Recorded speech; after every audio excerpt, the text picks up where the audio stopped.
haere mai, and welcome to Cult Chat, the podcast where we talk about coercion, control, and all things cultish. I'm Dr. Caroline Ansley. I'm a medical doctor.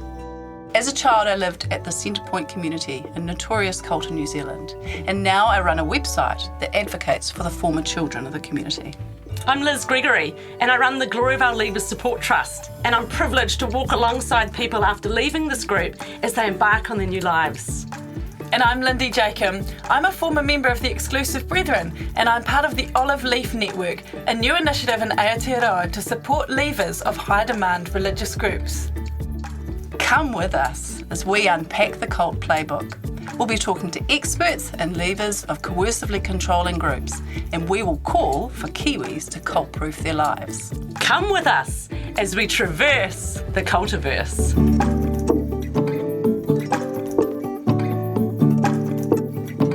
A warning, this podcast contains references to subjects and discussions which may be difficult for some people to hear. Please take care of yourselves and your whānau when listening.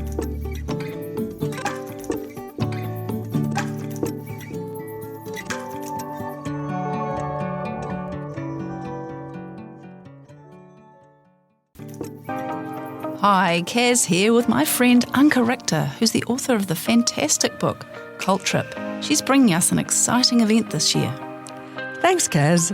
Australasia, get ready for Decult 2024, the first cult awareness conference in New Zealand, happening in Christchurch this October. Are you worried about a friend or family member who's in a group that may be causing them harm, or do you have your own story? Then join us for a weekend with experts from around the world, where those who've left cultic groups can share their experiences and meet professionals who can help them. Head to our website decult.net for all the info. Come cult-proof your life at Decult 2024. I'll be there. Welcome back to Tora Klevjer, who is joining us from Australia. If you haven't already heard the first part of this interview with Tora, jump back and have a listen now, where he has shared more about his own personal experiences of being recruited into the Children of God as a young adult, and then his process of leaving that group as well. But today, Tora will be chatting with you about your work as a therapist, especially in the area of providing therapy, counselling therapy for other people who are former members of high control groups. And we'll also hear a little bit more about CIFS. So, welcome. Yeah, hi, Lindy. It's good to be back. Fantastic. Well, let's dive into, first of all, hearing a bit more about CIFS. CIFS stands for Cult Information and Family Support, and is, as far as I know, one of Australia's longest running, or nearly the only, charitable entity that has been around for several decades for supporting people who have got caught up in high control or cult-like groups. Can you tell us a bit more about CIFS? Yeah, sure. I met CIFS shortly after I left the Children of God, and went to them for support. And they had only recently started. I think they've been going for about a year or something when I got involved. And so they gave me a platform to tell my story and to normalize things a bit. And at the time, they were mostly parents of people who were in cults. So we had a lot of grieving parents for their children. I was accepted as a bit of a success story, really, because they didn't have many ex-members, people who had come out of cults at that time. Wow. Then I just got involved in helping in any way I could. And over a number of years, I performed various roles with them. In that time, I had also started some different counselling studies. I became a Salvo care line worker for the Salvation Army on the telephones, and I did a certificate course in cognitive behaviour therapy. So I was able to be a phone contact for them and talk to people with inquiries and things like that for a few years. Also worked on their newsletter, back in the day before it was all internetified. And so we published a little booklet every quarter. And and now more recently, I've been elected as president of the group, and that's opened a whole new range of possibilities and challenges. That's super interesting, and I'm fascinated that CIFS was founded. I've just opened up your website in front of me now, which we'll put in the show notes as well. But it's cifs.org.au, and under the About section, it describes how it was founded in 1996 by a small group of parents whose children were recruited into cults.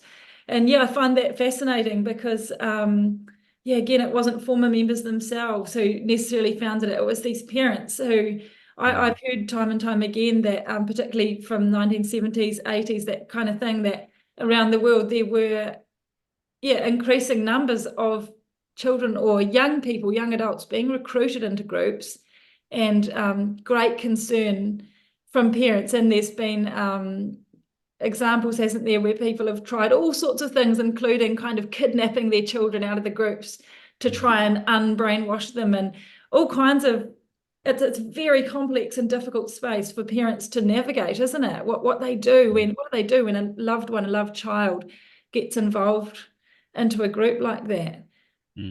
Yeah, so that's interesting to hear that that's there as a sort of a core thread in the DNA of CIFS's background. Yeah, of course it has morphed over the years, and now we have more to do with ex-members, and particularly second generation ex-members. Okay. There's a lot of people who grew up in cults that are now coming to the fore and wanting help and being part of our network. Right. That's fascinating. Okay, so people who didn't choose to join the group themselves, they weren't recruited, but they were born and raised, and now they're leaving and looking for support to navigate life on the outside. Is that what you're saying? Yes, exactly. Yeah. Okay, wow. And I mean, your website here also says that that CIFS has done a bit of advocacy around having stronger laws around group coercive control and that sort of thing. Is that still a thread? I know it's been done over the years. Is that still sort of a thread of what you do? We have a couple of our members who lobby Parliament and write submissions in. We haven't had a whole lot of success with it, but we tried to come in on the back of the coercion laws with domestic abuse that they've recently passed in New South Wales. At least I'm not sure about the greater nation. And because cults and domestic abuse are a very, very similar thing, except cults abuse people on a much larger platform than a one-on-one. But they rejected our application. I suppose it's just too complicated for them. That's really, really interesting. Yeah. Okay. Yeah, it is. It's fascinating, isn't it? Sort of the interplay between, I guess, all the different things that governments are juggling around. On the one hand, you've got religious freedoms, and then on the other hand, you've got these the underbelly sometimes of so-called religious freedom, that sometimes things are claimed under religious freedom, but they're maybe at times breaching other freedoms like human rights freedoms and things like that. So there's a lot of tricky different things to navigate there, but that's interesting to hear that that is something that CIFS has been involved with.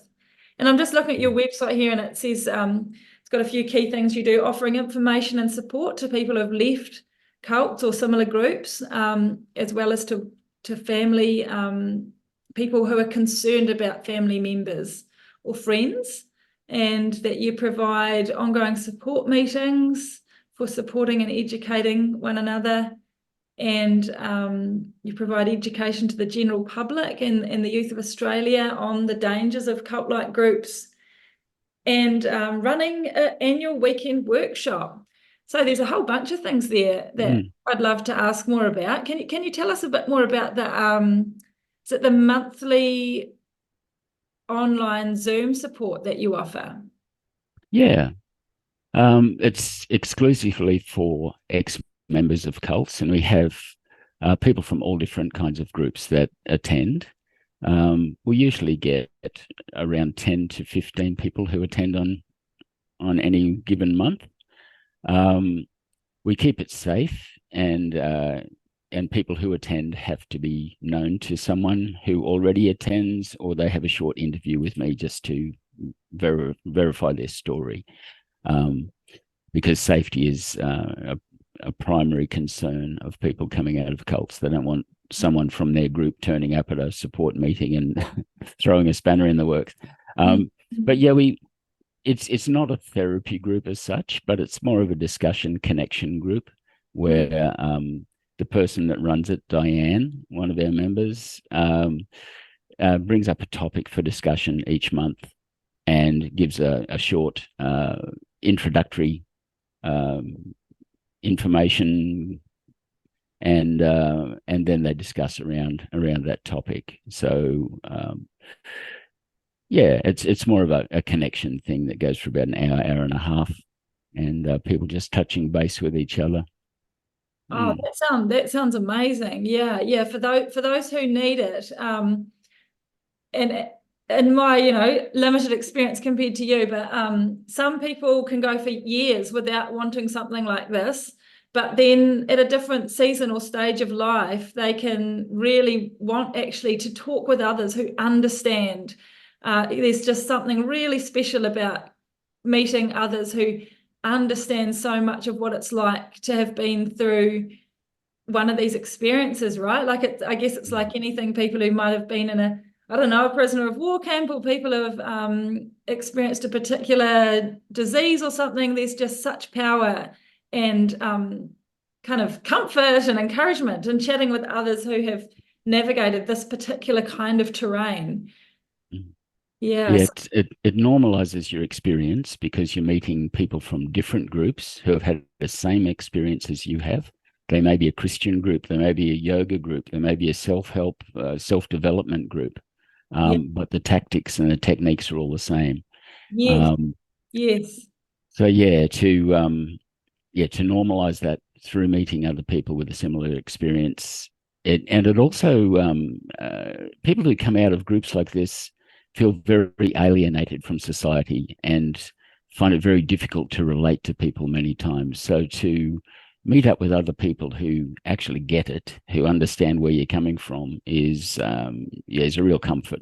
Yeah, that's brilliant. And I've joined in with one of those groups, and I was so amused because I think one of the most common phrases that came up in that time for an hour and a half or whatever it was we chatted was that whole thing of, as people shared, of, oh my gosh, your group did that too. Your group said that too. Like, it just kept coming up, doesn't it? It just cracks me up that you just think that your group was the only one who had these particular beliefs, and it's so fascinating and eye-opening to as you say, keep realizing that, wow, there's all these others who have gone through such a similar thing. Yeah, so that's amazing. So, okay, so that's your monthly sort of Zoom, and that's almost drop-in. Once you've been vetted, you can choose to join in any given month. Is that right? Yeah, then you go on our email list, and we just notify you when we're having the next meeting. Yeah, and you can join in if you want to. That's amazing. Yeah.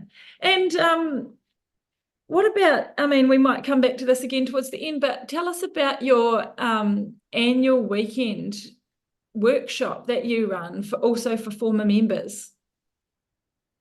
Yeah, that has proven to be a real success. It has been said that if you get screwed up in a group, then to get unscrewed is to join a group. So if you're messed up in an unhealthy group, then to join a healthy group helps you regain trust. I find that very, very interesting, because the impulse is to then never join another group ever, right? But I guess it's like, I have heard a similar thing with just more one-on-one relationships. Like one of my therapists said to me at one point, if you've been wounds that have been created in relationship can only be healed through relationship. Which at the time I found a fascinating concept, because the impulse is to never enter any more relationships. But so that's intriguing to hear that that's true not only for more individual relationships or romantic relationships, but also true on a group basis. That's intriguing. Yes, I think so. So we place a lot of emphasis on making a safe group, we've based it off the Colorado model, which they used in Wellspring in the States. And the topics that we sort of go through are topics that most ex-cult members deal with.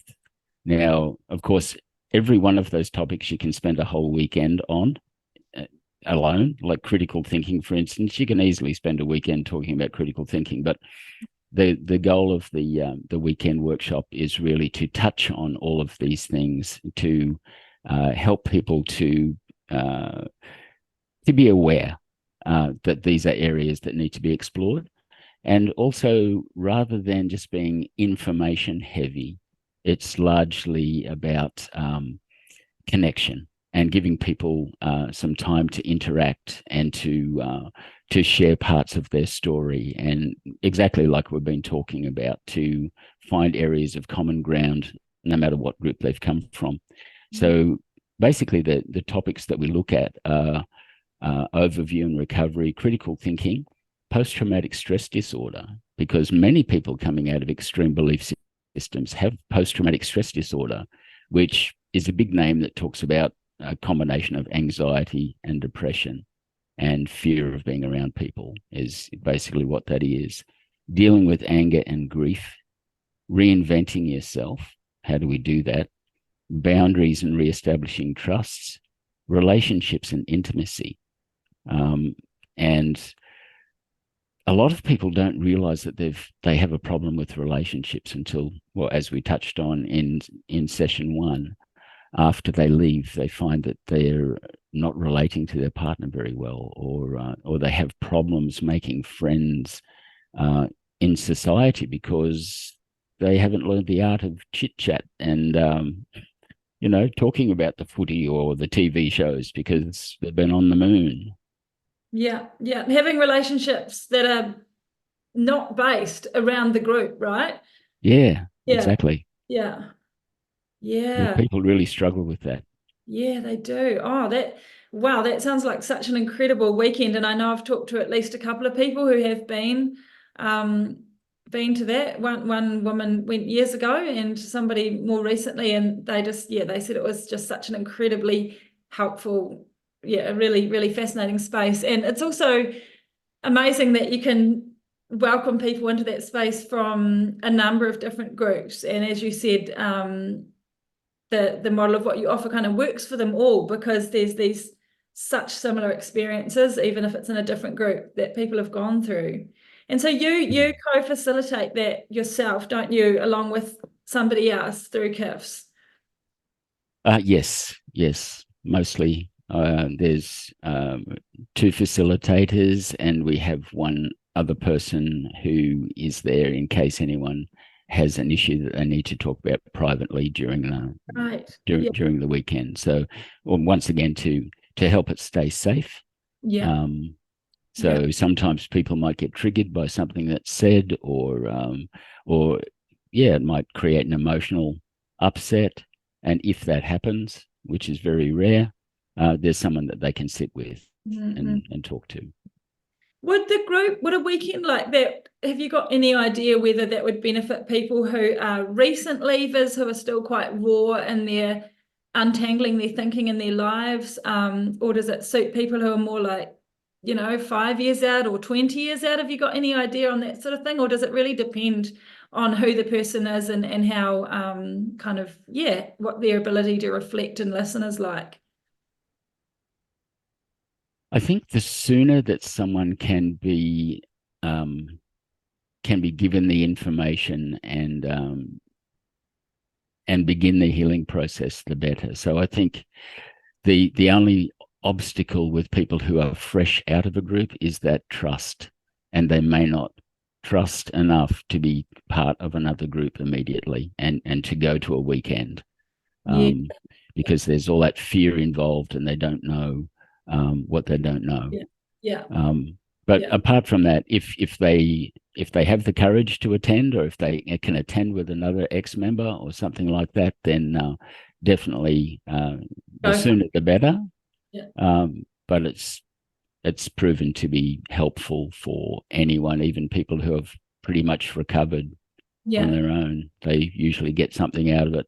And if they don't personally get something out of it, they become a mentor and a model for other people to see that this person left 10 years ago and now they have a business, or now they have a successful job, or that's so true. We here with Olive Leaf Network last year, we ran a little just a 6-person online small group sort of story sharing space, and it had 6 people from all different amounts of times out, someone only about 6 months out, and others several decades. And it was so valuable having people who were all at different stages. But I did love hearing from those who'd been out for a longer time, who were able to say, hey, survival is not only possible, but thriving is possible. And it was super encouraging. Yeah.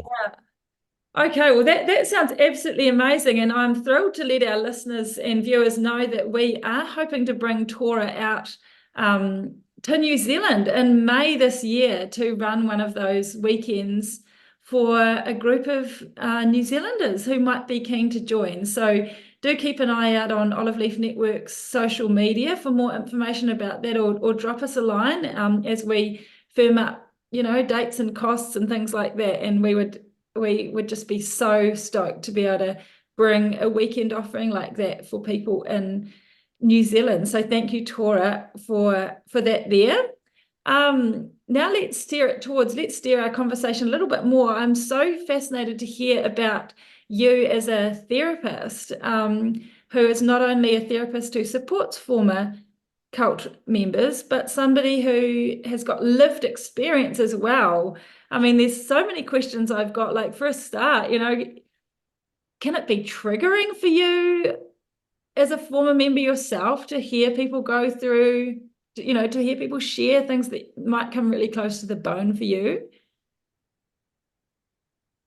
It can be. Sometimes things that we touched on in session 1, talking about regrets and shame, and those areas. It can't not touch me as a human being, but pretty much, the rest of it, I've moved far enough past it to not be overly affected emotionally, or to personalize these things. But yeah.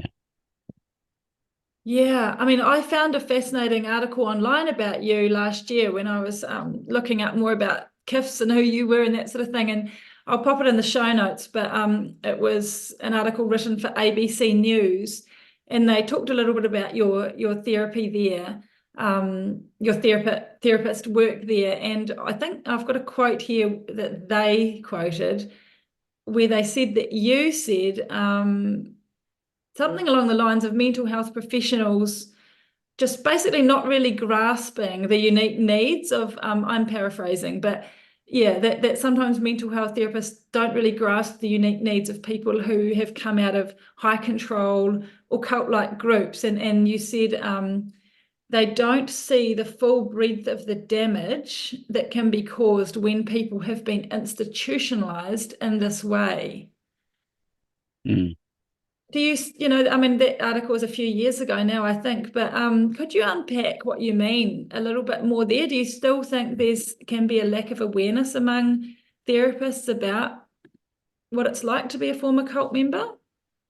Some therapists are coming up to speed with it, but still, we only have a handful of therapists that we refer people to, that we know, that are across the cult phenomenon. That if they haven't learned about the topic and learned about mind control and learned about how subtle this is, and drawn the parallels between cult abuse and domestic abuse, for instance, then I think, I can't speak for everyone, but I tend to think that they see it more as the general public does, that someone's been screwed over by a religion. And and they don't see it as a coercive institution that manipulates a person's behavior the same as a domestic violence situation would. So if you miss that and someone tells you, I've come out of this church that was very controlling and damaging to me, they would tend to just think, oh, well, that's a religion.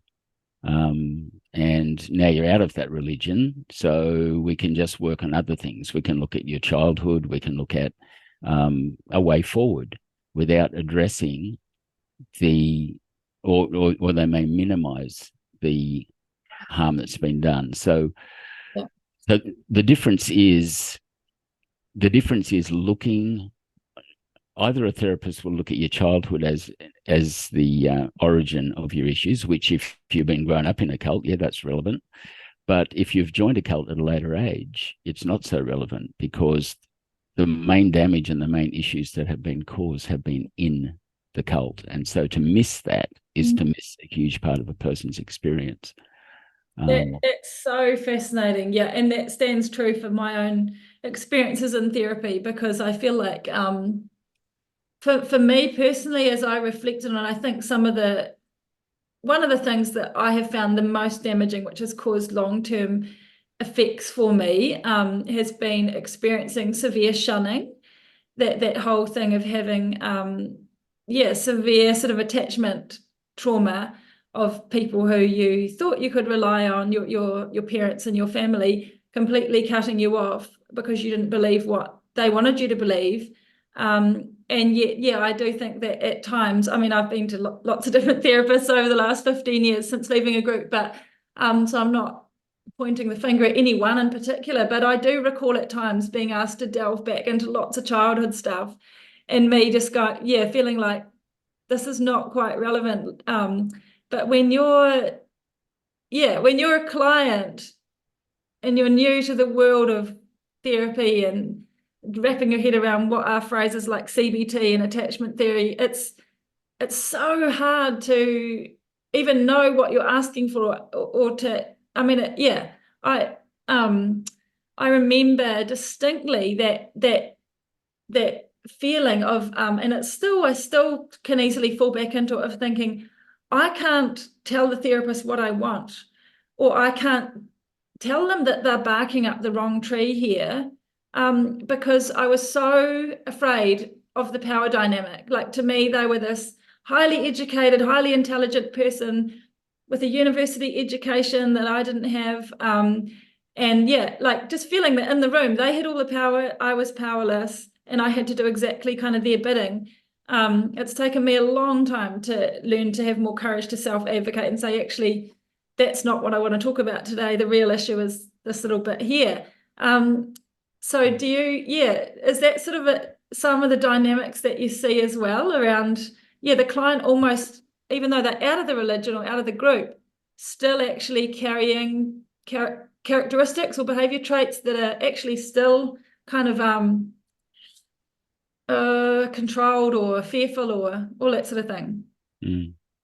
Yeah, no, you've hit on a few good points there, and one of them is that power dynamic, that people who have been in a controlling group have been trained to be fearful of anyone who has power in the outside world.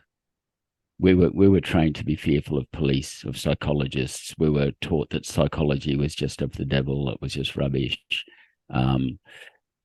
So and I had the same thing when I left. I remember going into a church minister's office, and he was a friend of mine, but stepping into the office and seeing a desk set up that power dynamic and made me very nervous.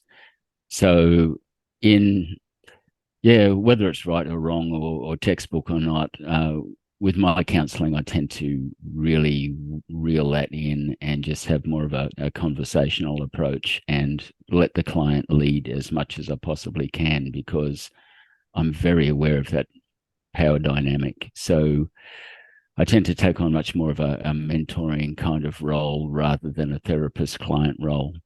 I haven't had any complaints. I don't know if it's helped anyone.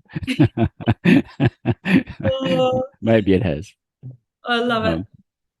Another thing that you said in the article that I thought was really interesting, I'll just see if I can find it again, was you had said that one of the initial times you went to a counsellor, that when you shared your story, the counsellor said, "Oh, what a fascinating story," and that I think the article gave the impression that that wasn't a helpful response from the therapist. Yeah, can you tell us a bit about that? Yeah, and I've heard that because I do get feedback from different people who call me, and I ask them how they found other psychologists or other therapists, and it's a very common one that the therapist will get ingratiated with the story, and in my particular case, it was coming to the end of the session where I just kind of told my story, and she had said, "Oh, it's such a fascinating story. I can't wait to hear more of it when you come back." And so it's the follow-on from that. Yes, it may be a fascinating story, but I suppose more of an appropriate response is, and you survived. And where did you find the strength to carry on? What are the strengths and the values that helped you heal, and where did you find the strength to come to me, a therapist, after what you've been through? So to take that, like not just leaving it as a like, I'm guessing that just leaving it with that kind of, "Oh, what a fascinating story, I can't wait to hear more," that sort of almost left you feeling a bit like an interesting TV doco subject, or an interesting something that had been found in a petri dish sort of thing, rather than a person who had actually gone through a significant amount of trauma. Yes, and it's not acknowledging the damage done or the pain. It's just acknowledging that it's a lovely story. Yeah, interesting. Yeah. But yeah, I hear from a number of people that they either say, my counselor, my psychologist doesn't get me. Yeah. Or there's that approach of, "Oh, what an interesting story." And I've been trying to unravel what that really means for a counsellor or a therapist not to get you. Yeah. And I was discussing it with a colleague of mine, and she said that it really comes down to the nuances. It comes down to, if you get it, if you understand, you just automatically react in a certain way. And it's different if you don't have an understanding of the topic. Yeah. Then it's not your fault. It's just that you don't have an understanding of the topic. So a client can tell that you don't really get them. You don't really understand the breadth of the topic. If you're not if you're not able to lock into the grief, the sorrow, the anxiety that they might be feeling over meeting someone from their group on the street, the loss of meaning and purpose in their life when they're trying to scramble to find truth again, or to try and figure out who they are, and also the shame and embarrassment that they feel. So there's a lot going on for a person who has recently come out of a cult-like environment. Yeah, that's really, really interesting. And it's interesting, the role between a therapist and a client, and around who the therapist is and their own person and their own experiences, quite aside from their particular counselling training, right? Because as we mentioned earlier, that might bring its own sensitivities or triggers, but at the same time, it's actually got, for a therapist to be a former member, also carries these beautiful gifts of immediately, kind of wordlessly almost, being able to make the other person feel safe and understood, and sort of Yeah, well, I guess that's it. Feel safe and understood. That's really interesting because sometimes often therapists don't share much about who they are or their personal journeys. They don't share whether or not they've been abused in a certain way or had a marriage breakup or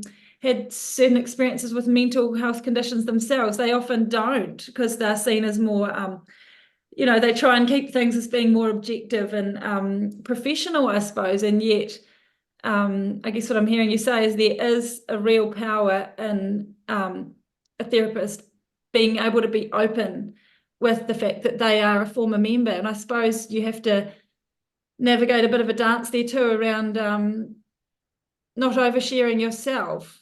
Because my problem, if I would be a terrible therapist, I think, but I feel like I'd always be wanting to dive in and say, oh yeah, that was like the time in my group we had a similar thing. I'd keep wanting to jump in and say that, but I guess you have to kind of be very sensitive there with when to share, how much not to share.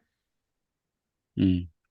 Yes, spot on, and that is part of counselling and psychology training as well. So therapists become very reluctant to share any of their own story, which is a bit of a downside in my view, especially in this area. Mm-hmm. But I would say that I don't really agree with it across the board. I think to be putting yourself up as some kind of a example of humanity is a fallacy. Like we have therapists who are alcoholics, we have therapists with broken relationships, we have therapists who struggle with parenting, we have therapists who are human, God forbid. And I think it's more helpful, especially in this area, to disclose some of your imperfections. But like you say, the danger is that your client isn't the therapist. So it's not, you shouldn't treat the client as your therapist either. You shouldn't be making it all about yourself because it's not. It's about the client. So to share a little bit and to admit to saying, I've had struggles with that too, and yeah, I don't know the answer to that either. And we're just going to work through this together. Because I think society today puts a lot of importance on psychologists as being the answer to all of life's problems. And I think that's false advertising. Yeah, it's almost like the guru mentality again. Yeah. Here's this person or this field has the solutions. And if you don't heal, whose fault is it? It's just the same as a cult. Like the therapist has been very well qualified and they've told you the steps to go through to change and they've given you the theories. So why haven't you changed? Why aren't you a better person? Yeah. It must be your fault. You mustn't have strong enough willpower or you must be a defect in some way. Yeah. And I'm kind of guessing here and it is just my opinion. But yeah, I don't like that idea. I think counselling should be more of a collaboration. Yeah, where you've each got things to learn from each other. So it's more about really good listening to each other and that sort of thing. How we're currently with a couple of others here in New Zealand exploring some options for helping therapists to have pathways to upskill themselves if this is a field that they want to work more in, so that they can be more sensitive with providing post-cult counselling. Have you got any sort of, you've been providing this kind of counselling for over a decade now. Have you got any words of wisdom for other therapists who are wanting to upskill without encouraging them to go and join a group themselves so they have first-hand experience? So how would you? No, first thing I would say is it's not rocket science. Most therapists are trained in all of the aspects that need to be addressed with a client. So they are trained in dealing with and empathizing with anxiety, with grief, loss of meaning, shame, embarrassment, PTSD. They have the knowledge, they have the training there. Right. What they don't have is a knowledge of cults and how it impacts people. So listening to podcasts, listening to ex-members' stories, reading books on the topic of cults from qualified therapists who have written papers on the topic will give them a really good heads up on the foundational issues and the mindset of someone coming out of a cult. There's very good information, academic articles on a website called ICSA, the International Cultic Studies Association. To become a member of that and read some academic articles on that would be great. Steve Hassan's book, Combating Cult Mind Control, provides some really good insights. And there are many other authors who have written great stuff. Jilly Jenkinson has recently put together on trauma recovery. And that gives people a really good overview of the issues and how to go about, effective therapy as well. Yeah, that's really helpful. So again, similar to your words of wisdom for parents is actually around educating yourself, having a look at what's out there.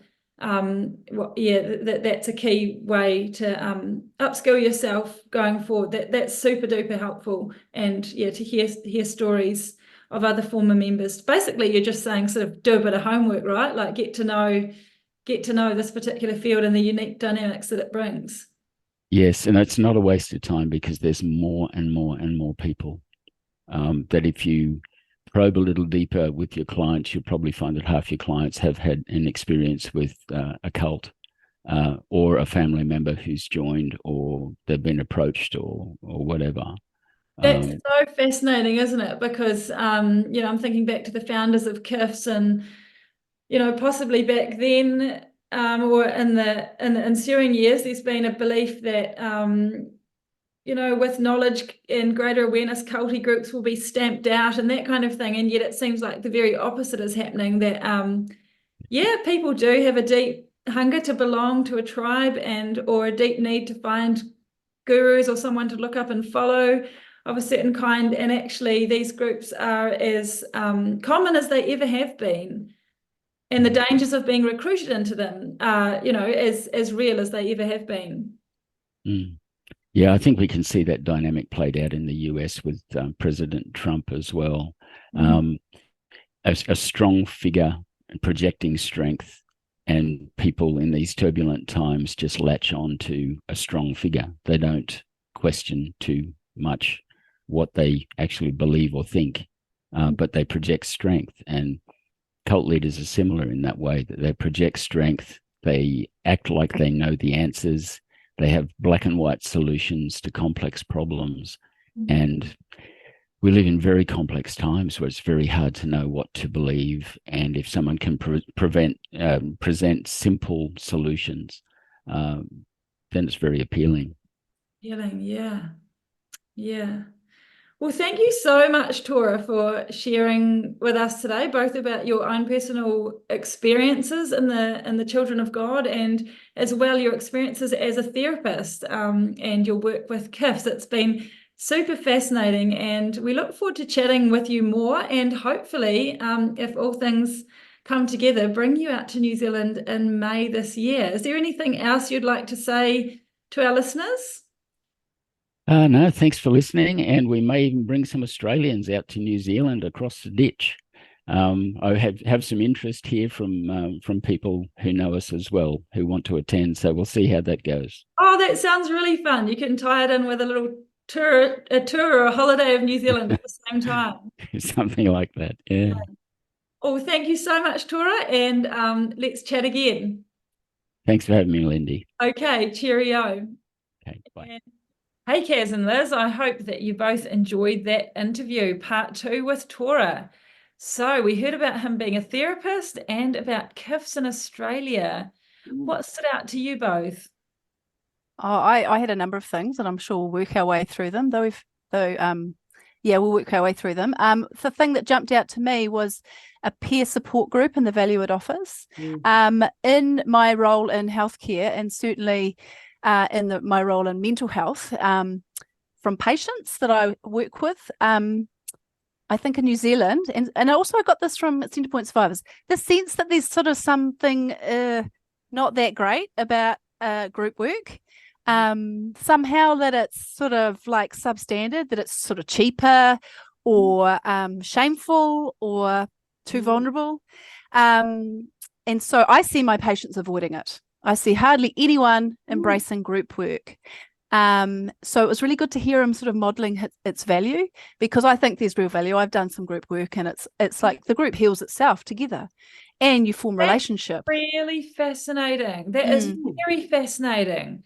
That's such a great point, because I agree with you that I have quite a few times found people are too shy or fearful or avoidant about group work, and I've never really dug hugely into why, but it is seen as like loads and loads of people go to individual therapy, but hardly anybody goes to group work, hey, other than, everyone knows the Alcoholics Anonymous sort of thing.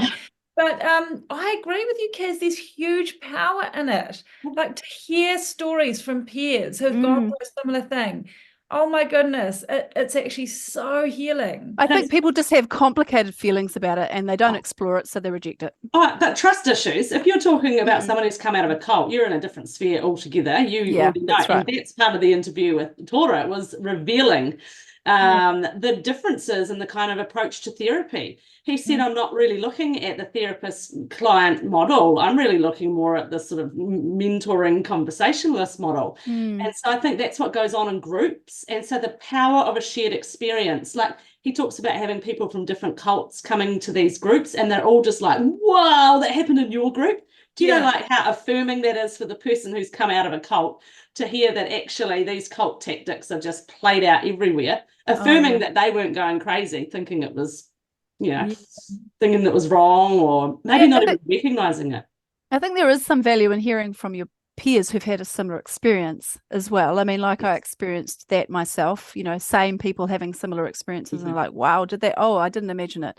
However, that's really threatening when it's your group, because it's so complicated. Maybe you knew some people, maybe your parent actually harmed one of the other people in this group. So so that's where the safety in knowing that you could get to hear from other people's experience and the similarities, as you said, Liz, but not quite the same threat from someone from a different group with people from another group is valuable. Yes. It's probably, it might be safer for cult leavers. That's so true. That's so true. You don't want to be necessarily in a group with people who are your ex-neighbours or people, or a bit too close. They knew all the dirt on your family and you knew all the dirt on theirs. It could get a bit messy. And if you've got people allergic to communities after coming out of one, they're probably not really that keen to go and join what they think might be another group concept. But what's really interesting, especially if they think there's that power dynamic that Tora spoke about, there's often the allergy. You're still impacted by those thinking patterns. But I thought what he said, he actually mentioned that if a group has harmed you, a really good recovery tool is to join a healthy group. And Lindy, you said the impulse is to run.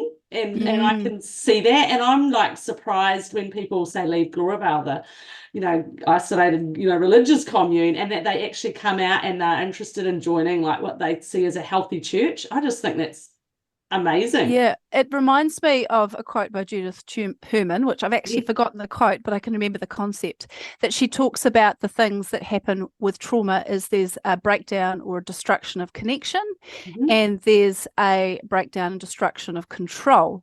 So to heal from trauma, you need to repair the connection issue and trust again, because you're abandoned when you were traumatized. So here you can find safety again with people once more. And you also need to find a place to have control once more, because you lost control. So, I can imagine that in a peer group that's safe, well facilitated, you'll find both. You find you're in your story and in your narrative with these people and pacing it, choosing yourself when I share what is necessary to share. So you have control as well as connection.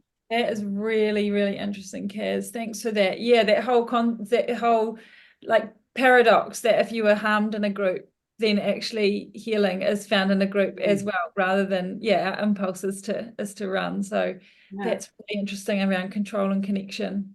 One of the things he mentioned, which really struck me, was in enabling therapists to do a better job with people who've left cult groups. And one thing in particular he said was he believed that therapists don't understand the depth of and the impact of institutionalization. And that impacts someone who's left a cult. So it's not just enough to say, let's dig into your childhood sort of issues. Actually, no, a lot of the harm was caused by the group thinking, the group dynamics, the institutional ways of doing things. I think that's just so powerful. And if a therapist or other health worker dismisses the relevance of a group, it actually does quite a bit of harm too. Oh, you're in a cult. Well, tell me about your family and your growing up years, because the cult probably doesn't matter that much. Well, they think you've left the cult. Is the thinking. Yeah, that's the thinking. Totally separate. Whereas, if you're in a family, in a high control group, unpacking the group is everything, because the group is completely what shaped your family. Yeah. There's not a lot of awareness about this. I think that's part of why we're here. We're doing this is to help people see how there's a whole system of harm unrelated to the traditional systems of harm that we need to understand better.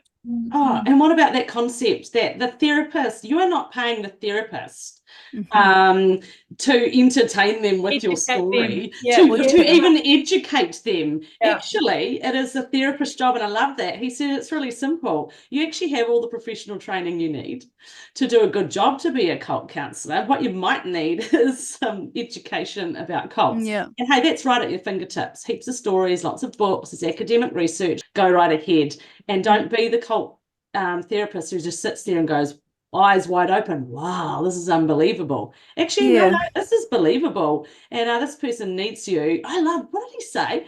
He said the best thing you can say to someone is, wow, and you survived. And what resources did you have within yourself or around you to help you get to this point, even that you realize you needed to come into therapy? What a beautiful response to someone who's suffered in a cult. Yeah, I really identified with what he said there, because I probably heard 5 to 10 people say those exact words about their therapist, saying, oh, that's interesting, tell me more. Like I've unfortunately heard too much about that. So in fact, I know someone who only went to see one therapist once because they ended up vomiting. The therapist ended up vomiting after hearing the story in the first session. And it's got to be about the client, not about the interesting story, or having to sort of somehow justify that the experience in the group or the cult was actually the cause of all the harm they're experiencing. So, and yet it's okay for the therapist to have a bit of humanity. Don't put them up on a pedestal that they are a perfect example of a human being. I really appreciate that little concept. Right there.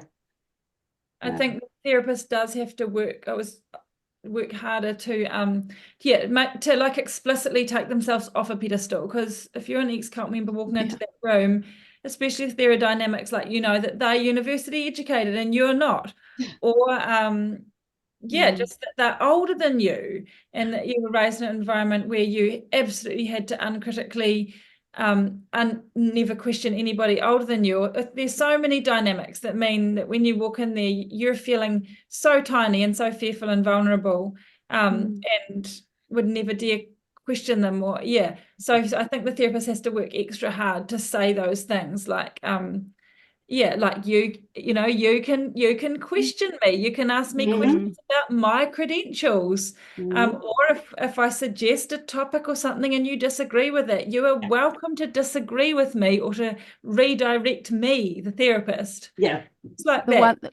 A thing that is a related point is they may not have any health literacy around the normal behavior in this kind of relationship. They might have no idea. Like you say, they just think this is someone who has power over them. And in that situation, they wouldn't say, this is what I need. No. And what you're telling me, the advice you're giving me isn't landing. You'd never say that. Of course You'd never say that. You wouldn't say it, and you also have no framework for this relationship because you've got no health literacy. Because a lot of groups keep they definitely keep away from therapists, and they often keep away from health systems. You don't understand how to act in the health system. But more than that, they just keep people away from having decent relationships with anyone. So, and he talked about counselling should be a collaboration, but if you've grown up in a group where collaboration just doesn't exist, then you're not going to enter that with even a knowledge of what that looks like. You're helping them as a mentor rebuild a life or rebuild a life. And for second generationers, it's building for the first time. Yeah. You have no idea how to advocate for yourself. You can't even articulate your needs, let alone say that you need help with them. So what we're saying is counselling is vitally important, therapy is important, but what's important are that the counsellors working in this sphere need to be aware that working with people who've left cults is quite a different kettle of fish. And there's a little bit of responsibility there on them if they're really interested in this. There are great opportunities coming up this year for, counselling, cult counselling awareness in New Zealand. There'll be some international tutors coming. And so I'm really excited about some of those opportunities. And so we want to encourage our listeners, just as we wrap up today, firstly, we want to thank Tora for his insight. And we want to encourage people to head to therapy. It is a useful and valuable tool. Make sure you connect with someone you feel like you can trust and talk to other people about their experiences going to therapy. I pretty much don't know anyone who's come to me and said, I regret going to therapy. I have people who try a few times to find the right one, and I really encourage them to continue to do that. And keep an eye out on Olive Leaf Network website or social media about we're bringing Tora over in May, so just a few months away, to do a group weekend of workshops for recovery for former members of high demand groups. So keep an eye out. Fantastic. Let's spread all that information around out there and keep safe, everybody. We look forward to chatting with you again next time we meet. Ka kite. Ka kite anō. See you, everyone. If anything in today's episode was difficult or upsetting for you and you would like to talk to somebody, we encourage our New Zealand listeners to free call or text 1737 for support from a trained counsellor. Or you might like to visit the resources section of the Olive Leaf Network website, where you can find a range of organisations and resources that might be able to support you. We would also like to remind you that the views and thoughts and opinions that have been expressed in this program are the speakers alone, and Cult Chat does not necessarily endorse or share them.